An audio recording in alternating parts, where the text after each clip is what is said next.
निकालानंतर धक्का बसण्याची गरज नाही, सत्तेत येण्याची शक्यता असलेल्या आघाडीला 50च्या आत संपवलं. एकदम महाराष्ट्र पॅटर्न असं ट्विट राऊत यांनी केलं आहे.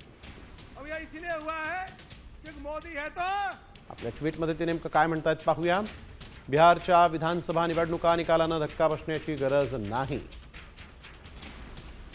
निवडणूक आयोग आणि बीजेपी यांचं हातात हात घालून जे राष्ट्रीय कार्य सुरू होतं ते पाहता यापेक्षा वेगळा निकाल लागणं शक्य नव्हतं, असं संजय राऊतांनी ट्विट केलं आहे. एकदम महाराष्ट्र पॅटर्न.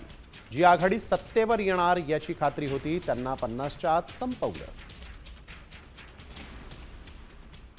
तर नाचता येईना अंगण वाकडं असं म्हणत चंद्रकांत पाटील यांनी राऊत यांना उत्तर दिलेलं आहे. तसंच संजय राऊतांनी आराम करावा असा सल्लाही त्यांनी दिला. लोकसभेला यश मिळालं तेव्हा मतचोरी नाही, तेव्हा EVM मध्ये प्रॉब्लेम नाही. मग विधानसभेला यश मिळालं तेव्हा EVM मध्ये प्रॉब्लेम. हे सगळं काय याला मी ग्रामीण असल्यामुळे ग्रामीण म्हणी म्हणतो, मग त्याचा गैरसमज होतो. पण नाचता येईना अंगण वाकडे बिहारचा पॅटर्न महाराष्ट्रात या निवडणुकीत दिसेल. या निवडणुकीमध्ये बिहारचे एक पाऊल पुढेच जाऊ आम्ही.